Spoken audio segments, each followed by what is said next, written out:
Good morning friend, Shivdas ब्लॉगमध्ये सगळ्यांचे स्वागत आहे. कसे आहेत सगळेजण मस्त आणि स्वस्तच असताल. स्वस्त राहा, मस्त आणि मजेत राहा. चला, आज आहे बघा गुरुवार, तर देवपूजा झाली, सगळं आवरलेलं आहे, झाडू पोछा. आता म्हटलं चला स्वयंपाकाला लागायचं, भाजी बनवायची आहे. ते पण इकडं काय करून घेतलेलं आहे मी, काय करून ठेवलेलं आहे म्हणजे, तर दोडके चिरलेले आहे, तर दोडक्याची भाजी बनवायची मला. इकडे डाळ भिजत घातलेली आहे, हरभऱ्याची डाळ हे पहा, भिजलेली चांगली. आणि दोडक्याचे शिरा काढले जेणेकरून त्याची चटणी बनवता येईल. तर ती मी पाण्यामध्येच हे बघा पाणी घालून ठेवले, स्वच्छ धुवून घेते ते शिरा आणि त्याची बनवती चटणी. तर चला, तर मग पुन्हा भेटते थोड्या वेळाने तुम्हाला. चला, इकडे सासूबाईंसाठी नाश्ता तयार केला आहे बघा. उपीट केलेलं आहे, उपमा. कांदा टमॅटो घातला नाही कारण का काय होतं त्यांना चावत नाही, थुंकी करतात, गिळत नाहीत नीट. तर इकडे बनवले आहे उपीट, उपमा, तूप टाकलेलं आहे.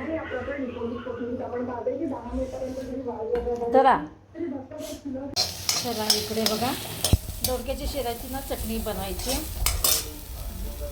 दोडक्याची भाजी बनवली आहे. सासूबाईंचं चाललं इकडे नाश्ता. चला इकडं बनवते बघा हा ठेचा, म्हणजे दोडक्याची शिराची चटणी, ठेचा. अजून बघा ही मेथी. उद्या काय होईल, पुन्हा उद्या प्राजक्ताकडे ना हे वासुशांती आहे. मग ती भाज्या ना एक तर पालेभाज्या खराब होतात, वाळून जातात. चला आता आमच्यासाठी इकडे बनवते उपीट, उपमा. म्हणलं आता हे ना एवढं भाजून घेते आणि विरांशला आणायला जाते, तोपर्यंत ह्यांचं आवरलं जाईल, मिस्टरांचं. मग आल्यानंतर उपमा बनवते, फक्त भाजून ठेवणार आहे. तर बघा आता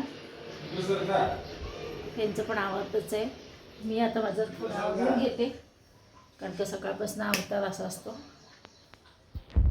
चला बघा, केस फक्त खाली सोडलेत. आता इकडे बघा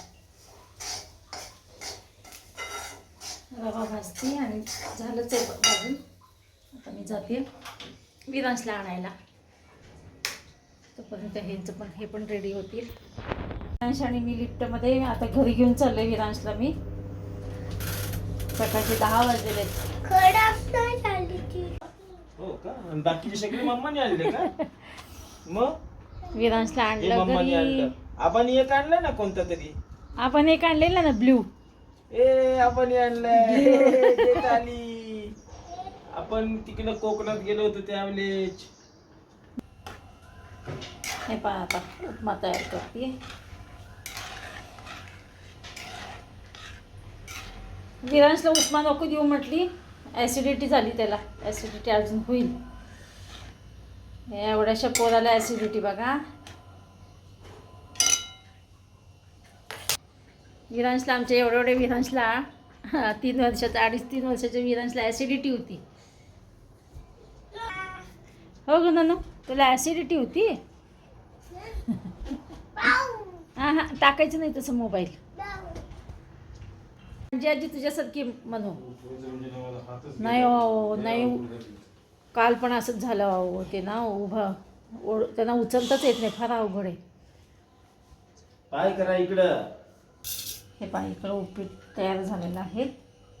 बाबू तुला नको ना उपीट, खाणार आहेस का तू विरा?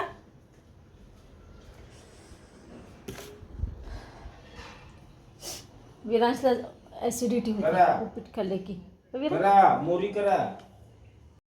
हे पहा दुपारचे वाजले 4:30. मी घरी गेले 4 वाजता आणि चहा कॉफी बनवलं आणि आता मी रसिकाकडे निघाले. विरांश झोपलेला होता आणि रसिकाचा 4:30 वाजताच कॉल होता. मी म्हटलं आता कॉल चालू झाला आहे का काय कोणास ठाऊक तिचं. आणि विरांश आज ना झोपायला खूप त्रास दिला. 3:30 वाजता उशिरा झोपलेला आहे, म्हणजे 3:30 वाजता. तर एक दिवशी असा विरांश त्रास देतो ना, लवकर झोपतच नाही. तर चला मी निघाले तर रसिकाकडे.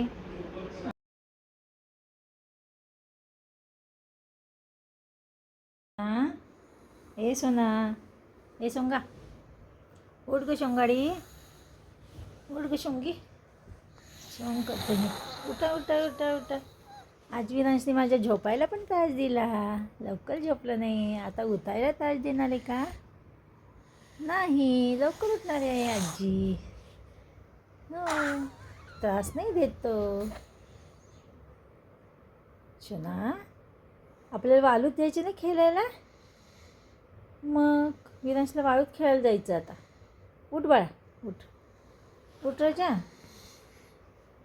ये, किती आभाळ आले बघितलं का तू बाहेर? बाहेर किती आभाळ आले राजा. आता आपली वाळू ओली होणार का? वाळू ओली होणार का? नाही होणार. असं पोरं कशी छान छान खेळतात. तू पण खेळ ना बघू. जा.